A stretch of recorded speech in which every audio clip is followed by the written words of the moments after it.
എന്നെയും മറന്നീശ്വരനായി കർമ്മങ്ങൾ എന്നും ചെയ്യുമ്പോൾ കർമ്മശുദ്ധിയാലാത്മലാഭത്താൽ തന്നെത്താനെന്നു തുള്ളും ഞാൻ. ഓം ശ്രീ സായിറാം. ഭഗവാന്റെ പാതാരവിന്ദങ്ങളിൽ സാഷ്ടാംഗ പ്രണാമം. ഗ്ലോറി ഓഫ് സായി, ഭഗവാന്റെ മഹിമ, ഭഗവാന്റെ കാരുണ്യത്താൽ നമുക്ക് പ്രകടമാവുന്നത് ഭഗവാന്റെ ഭക്തന്മാരുടെ ജീവിതത്തിലൂടെയാണ്. അങ്ങനൊരു വളരെ മനോഹരമായ ഒരു സംഭവം ഭഗവത് കാരുണ്യത്താൽ ഇവിടെ അവതരിപ്പിക്കട്ടെ. എൻ്റെ സഹോദരന് നടന്നൊരു അനുഭവമാണ്. അദ്ദേഹം ഭഗവാന്റെ സ്കൂളിൽ പഠിക്കുന്ന സമയത്ത് കോമേഴ്സ് ആയിരുന്നു വിഷയം. കോമേഴ്സിൽ അക്കൗണ്ടൻസി എന്നുള്ള വിഷയം അദ്ദേഹത്തിന് ഭയങ്കര ബുദ്ധിമുട്ടായിരുന്നു. അദ്ദേഹം പല വിധത്തിൽ എഫേർട്ട് എടുത്തത് പഠിക്കാനത് ശ്രമിച്ചിട്ടുണ്ട്. പക്ഷെ എന്നാലും അദ്ദേഹത്തിന് അത് കാര്യമായിട്ട് ആ വിഷയം മനസ്സിലാക്കാൻ പറ്റിയില്ല. ബോർഡ് എക്സാമിന് തൊട്ട് മുമ്പുള്ള മോഡൽ പരീക്ഷയിൽ വരെ അദ്ദേഹത്തിന് നല്ല മാർക്ക് കിട്ടാൻ സാധിച്ചില്ല. അപ്പം അന്ന് ഭഗവാന്റെ സ്കൂളിൽ പഠിപ്പിക്കുന്ന അധ്യാപകൻ, അക്കൗണ്ട്സ് പഠിപ്പിക്കുന്ന അധ്യാപകനെ അദ്ദേഹത്തിൻ്റെ അടുത്ത് വന്ന് പറഞ്ഞു,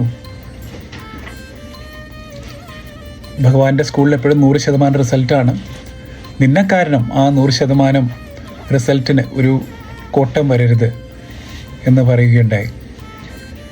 ഇദ്ദേഹത്തിന് സഹോദരന് ഭയങ്കര വിഷമമായി. കാരണം തനിക്ക് കുറവ് മാർക്ക് കിട്ടുന്നുള്ളതല്ല, പക്ഷെ അത് കാരണം ഭഗവാന്റെ സ്കൂളിന് ഒരു മോശപ്പേര് വരരുത് എന്നുള്ളൊരു സങ്കടം അദ്ദേഹത്തിനുണ്ടായിരുന്നു. അത് കഴിഞ്ഞ് പ്രാർത്ഥനകളുടെ ദിവസമായിരുന്നു, പ്രയത്നത്തിൻ്റെയും ദിവസമായിരുന്നു. കഷ്ടപ്പെട്ട് പഠിച്ചു. പക്ഷെ അദ്ദേഹത്തിന് ഈ അക്കൗണ്ട്സൊക്കെ പറഞ്ഞാൽ ഈ കണക്ക് മാതിരിയാണ്. അപ്പം അങ്ങനെ മനഃപ്പാഠം പഠിച്ച് നമുക്ക് അത് എഴുതാൻ പറ്റില്ല. പക്ഷെ അദ്ദേഹം പറ്റുന്ന വിധത്തിലൊക്കെ പഠിച്ചു നോക്കി, കുറേ ശ്രമിച്ചു. പക്ഷെ അദ്ദേഹത്തിന് കാര്യമായിട്ടൊന്നും അതിൽ പുരോഗമിക്കാൻ പറ്റിയില്ല. ബോർഡ് പരീക്ഷ വന്നു. ഉത്തരക്കടലാസ്, നമ്മുടെ ക്വസ്റ്റ്യൻ പേപ്പർ എടുത്ത് നോക്കിയപ്പോൾ, ചോദ്യക്കടലാസ് എടുത്ത് നോക്കിയപ്പോൾ ആദ്യത്തെ 4 മാർക്കിൻ്റെ ക്വസ്റ്റ്യൻ അദ്ദേഹത്തിന് ഉത്തരം അറിയാമെന്ന് പറഞ്ഞാൽ ടെക്സ്റ്റ് ബുക്കിൽ ഉണ്ടായിരുന്ന അതേ ഒരു കണക്ക് തന്നെയാണ് ചോദിച്ചിരുന്നത്. അതുകൊണ്ട് അദ്ദേഹത്തിന് എഴുതാൻ പറ്റി, കാരണം ഓർമ്മയുണ്ടായിരുന്നതുകൊണ്ട്. ബാക്കിയുള്ളതൊന്നും അദ്ദേഹത്തിന് ഒന്നും അറിയില്ലായിരുന്നു. അപ്പോൾ ഒന്നും എല്ലാം തെറ്റായിട്ടാണ് അദ്ദേഹം എഴുതിയത്. അത് തെറ്റാണെന്ന് അദ്ദേഹത്തിന് എങ്ങനെയാണ് മനസ്സിലാക്കിയതെന്ന് വെച്ച് കഴിഞ്ഞാൽ, ഉറപ്പായതെന്ന് വെച്ച് കഴിഞ്ഞാൽ, അതിനുശേഷം സാധാരണ ഈ പരീക്ഷ കഴിഞ്ഞാൽ കുട്ടികളൊക്കെ ഡിസ്കസ് ചെയ്യില്ലേ, പേപ്പർ ഡിസ്കസ് ചെയ്യില്ലേ, അങ്ങനെ ഡിസ്കസ് ചെയ്ത സമയത്ത് അദ്ദേഹത്തിന് മനസ്സിലായി ആദ്യത്തെ 4 മാർക്ക് ഒഴിച്ച് ബാക്കി എല്ലാം തെറ്റായിരുന്നു എന്നുള്ള കാര്യം അദ്ദേഹത്തിന് മനസ്സിലായി. അതിനുശേഷം ഭഗവാന്റെ കോളേജിൽ ഗ്രാജുവേഷനുള്ള BCom-നുള്ള എൻട്രൻസ് എക്സാം എഴുതി അദ്ദേഹത്തിന് അഡ്മിഷൻ കിട്ടുകയും ചെയ്തു. പക്ഷെ ആ അഡ്മിഷന് വിലയില്ലാണ്ട് പോവും. കാരണം 12ാം ക്ലാസ് പരീക്ഷ പാസ്സായില്ലെങ്കിൽ BCom അഡ്മിഷന് ഒരു വിലയില്ലല്ലോ. ഭഗവാന്റെ അടുത്ത് പ്രാർത്ഥിച്ചു. ആ വർഷം വെക്കേഷൻ അവസാനിക്കുന്നതിന് മുമ്പ് തന്നെ ഭഗവാന്റെ സവിധത്തിലെത്തി. അവസാനത്തെ കുറച്ച് ദിവസങ്ങൾ, റിസൾട്ട് വരുന്നുള്ള ദിവസങ്ങൾ ഭഗവാന്റെ ദിവ്യസന്നിധിയിൽ തന്നെ ചെലവാക്കാമെന്നുള്ള ഉദ്ദേശത്തോടെ അദ്ദേഹം വന്നു. ഇതൊന്നും ഞങ്ങളുടെ അടുത്ത് അന്ന് അദ്ദേഹം പറഞ്ഞില്ല. ഒരു ബുദ്ധപൂർണിമ ദിവസമായിരുന്നു. റിസൾട്ട് വന്നു. അദ്ദേഹം റിസൾട്ട് വന്നു എന്നുള്ള വിവരം അറിഞ്ഞ ഉടനെ നേരെ ഹോസ്റ്റലിൽ റിസൾട്ട് പ്രസിദ്ധീകരിച്ചിരുന്ന നോട്ടീസ് ബോർഡിന് മുമ്പിലേക്ക് പോയപ്പോൾ ആ റിസൾട്ട് ഉണ്ട്. അപ്പോൾ അദ്ദേഹം നോക്കുകയാണ് മാർക്ക് ഇങ്ങനെ. അപ്പോൾ ഒറ്റ ഒരു വിഷയത്തിൻ്റെ മാർക്ക് മാത്രം നോക്കിയാൽ മതി, അക്കൗണ്ടൻസി. അപ്പോൾ അദ്ദേഹം പെട്ടെന്ന് നോക്കിയപ്പോൾ അദ്ദേഹത്തിന് വിശ്വസിക്കാൻ പറ്റാത്തൊരു മാർക്കാണ് കണ്ടത്. കാരണം അത് അദ്ദേഹത്തിന് കണ്ട മാർക്ക് എത്രയാ അറിയോ? 96. അപ്പോൾ ഓർക്കണേ, അദ്ദേഹം കറക്റ്റായിട്ട് എഴുതി 4 മാർക്ക് മാത്രമായിരുന്നു. പക്ഷെ അവസാനം കിട്ടിയ മാർക്ക് 96. ഇതിലൊരു വളരെ രസകരമായിട്ടുള്ള വിഷയം എന്താണെന്ന് വെച്ച് കഴിഞ്ഞാൽ, ഇദ്ദേഹം എഴുതിയ 4 മാർക്ക് കറക്റ്റായിട്ട് ഇദ്ദേഹം എഴുതിയെന്ന് വിചാരിച്ച് 4 മാർക്ക് അദ്ദേഹത്തിന് കിട്ടിയില്ല. പകരം കിട്ടിയത് 96 മാർക്കാണ്.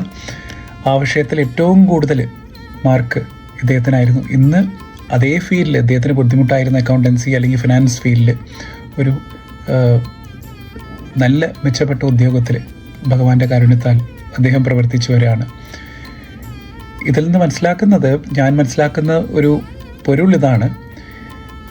ഈ ഒരു റിസൾട്ട് കിട്ടാനുള്ള കാരണം, ഇദ്ദേഹം നല്ല മാർക്ക് വാങ്ങിക്കണം എന്നൊക്കെ പറഞ്ഞ് പഠിച്ചത് എന്തിനു വേണ്ടിയിട്ടാണ്? അദ്ദേഹത്തിൻ്റെ ഒരു നേട്ടത്തിന് വേണ്ടിയിട്ടായിരുന്നില്ല. ഭഗവാന്റെ കോളേജിന് അല്ലെങ്കിൽ ഭഗവാന്റെ സ്കൂളിനൊരു മോശപ്പേര് വരരുത് എന്നുള്ളൊരു സതുദ്ദേശത്തോടെയാണ്. എന്നെയും മറന്ന് ഈശ്വരനായി, ഈശ്വരപ്രീതിക്കായി കർമ്മങ്ങൾ എന്നും ചെയ്യുമ്പോൾ നമുക്ക് സ്വാഭാവികമായിട്ടും ഒരു എക്സ്ട്രാ റിസൾട്ട്, ഒരു മൾട്ടിപ്ലയർ എഫക്റ്റോട് നമുക്ക് കിട്ടും എന്നുള്ള കാര്യമാണ് ഞാൻ ഇതിൽ നിന്ന് മനസ്സിലാക്കുന്നത്. പക്ഷേ പഠിക്കാണ്ട് നമ്മൾ സ്വാമിയെ പ്രാർത്ഥിച്ചിട്ട് കാര്യമുണ്ടോ? ഇല്ല. കാരണം ഭഗവാൻ എപ്പോഴും പറയും, യത്നപ്രയത്നമു മാനവധർമ്മമു ജയാപജയമുലു ദൈവാധീനമു എന്ന് സ്വാമി എപ്പോഴും പറയും. പ്രയത്നം, എഫേർട്ട് നമ്മൾ എപ്പോഴും എടുക്കണം. ഭഗവാന്റെ കാരുണ്യം കൂടെ ഉണ്ടാവും. പക്ഷെ നമ്മൾ ചെയ്യുന്ന പ്രവൃത്തികൾ മുഴുവൻ ഭഗവാന് ഒരു അർപ്പണ മനോഭാവത്തോടെ കൂടെ ചെയ്തു കഴിഞ്ഞാൽ അതിൽ കിട്ടുന്ന റിസൾട്ട് നമ്മൾ പ്രതീക്ഷിക്കുന്നതിനേക്കാൾ എത്രയോ വലിയ റിസൾട്ട് ആയിരിക്കും. കാരണം നമ്മുടെ എഫേർട്ടിന് കൂടെ ഭഗവാന്റെ കാരുണ്യം കൂടിയും ചേരുകയാണ്. അപ്പോൾ ഭഗവാന്റെ ഒരു മഹിമ, ശ്രുത്വാ തവാദ്ഭുത ചരിത്രം അഖണ്ഡ കീർത്തിം എന്ന സുപ്രഭാതത്തിൽ നമ്മൾ ചെല്ലാറുണ്ടല്ലോ. ആ അഖണ്ഡമായിട്ടുള്ള ഭഗവാന്റെ കീർത്തി പല വിധത്തിലും പ്രകടമാവും. അങ്ങനെ പ്രകടമായിട്ടുള്ള ഒരു അനുഭവമാണ് ഇന്ന് കേട്ടത്.